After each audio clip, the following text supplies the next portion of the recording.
Sekarang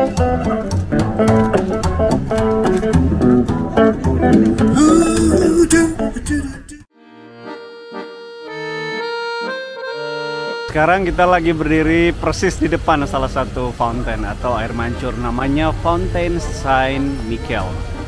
Saint Michel kali. Nah itu kalau lihat patung utamanya itu, ini tuh si Michael lagi wrestling sama Devil dan dia menang gitu. Terus ada 4 patung lagi di atas tuh yang cewek-cewek. Itu salah satunya artinya adalah keadilan sama kemakmuran lah. Duanya lagi nggak tahu apa. Nah 1, 2, 3, 4. Nah yang di atas itu ada 2 orang patung, 2 patung bukan 2 orang. 2 orang yang lagi pegangan tangan, artinya modernisasi dan kekuatan.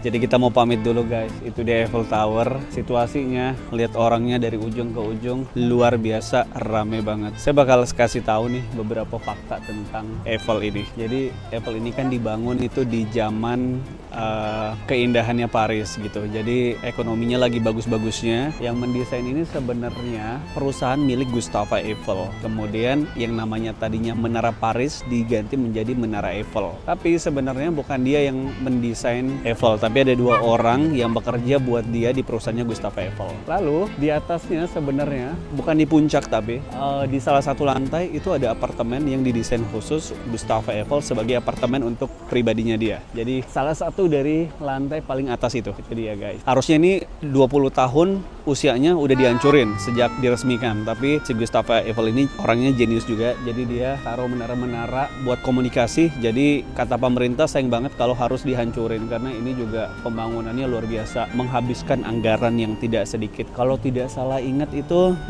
juta pound sterling waktu itu, tapi yang dikucurkan dananya cuma 1,5 juta pound sterling. Itu zaman dulu ya, di tahun 1880-an saat menara ini dibangun. Waktu Perang Dunia, ini tuh pernah diperintahkan sama Hitler untuk ngancurin menara ini, Menara Eiffel ini, karena dianggap sebagai simbol Prancis yang harus diruntuhkan, katanya si Hitler seperti itu. Tapi nggak pernah dilaksanakan perintahnya itu, sampai akhirnya si orang-orang Prancis waktu itu yang kalah perang sama Jerman, biar Nazi nggak mengibarkan bendera Jerman di atas itu, mereka matiin listriknya. Jadi mereka harus memanjat, dan itu PR banget untuk bisa ngibarin bendera sampai dengan puncak Menara Paris atau yang sekarang dikenal dengan Menara Eiffel.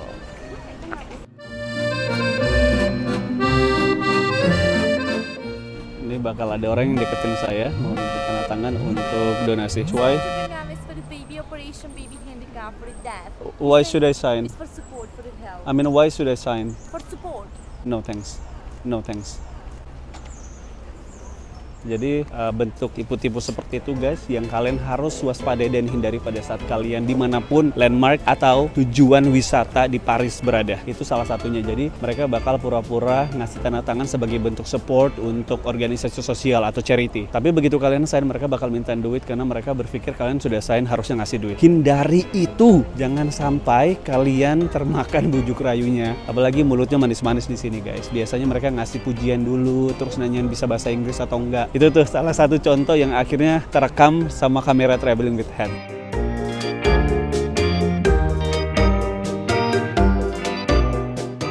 Biar fotonya keren, kalian harus jalan ke building sebelah sana.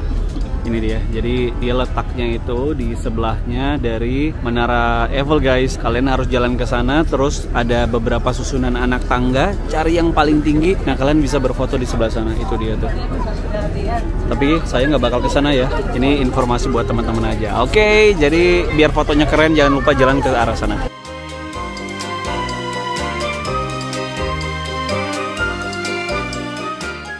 Nah yang di belakang ini buat teman-teman yang mau naik Eiffel Cruise. Kalian bakal menyusuri Sungai Seine, kemudian salah satu view yang bakal kalian lihat itu adalah Notre Dame Cathedral. Ini dia. Harganya kalau tidak salah ingat dia guys ya, itu 18 sampai 24 euro kalau nggak salah ingat.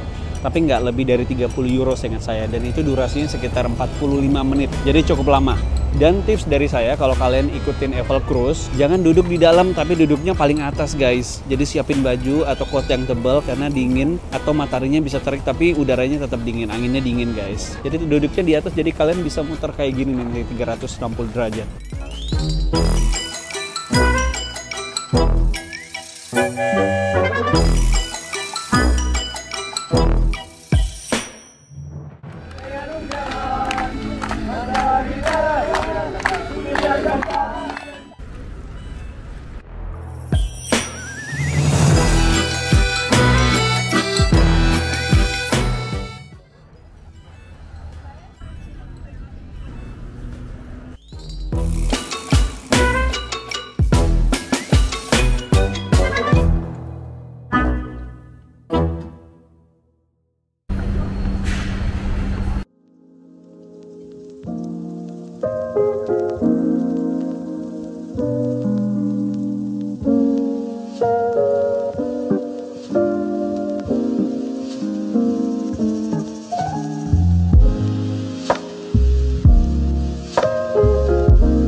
Kita lagi di satu ikon juga di kota Paris, namanya adalah Place de la Concorde. Itu dia, ada dua ikon sebenarnya kalau Place de la Concorde. Yang pertama fountain yang di sebelah sana, itu dia. Terus yang satu lagi nih, satu disebutnya Luxor Obelix kalau nggak salah, Luxor Obelix. Ini tuh usianya 3000 tahun guys, bayangin 3000 tahun. Dan dibawa dari Mesir untuk dipasang di Paris, ini dia.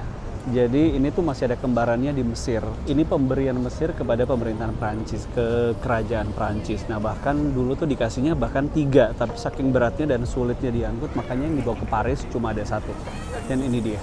Jadi kalau dari sini kita berdiri nih, kita bakal bisa ngeliat satu di sana, gerbangnya Paris Prancis, Arc de Triomphe. Itu dia. Itu, dan kalau kita geser ke kiri sedikit bakal kelihatan Eiffel. Itu dia. Dan ini Place de la Concorde. Kemudian ini dia Obelix. Dan kalau kita jalan ke taman sana itu sudah tembus ke Louvre. Nah, jadi ini bisa dibilang center dari kota Paris, Prancis. Sekarang kita bakal ke taman itu tuh, dan nanti bakal nembus ke Louvre langsung. Kalau setahun lalu kita kesini, itu fountainnya dikuras karena ada maintenance. Kayaknya tuh sudah ada airnya guys, jadi kita coba ke sana. Ayo kita nyebrang.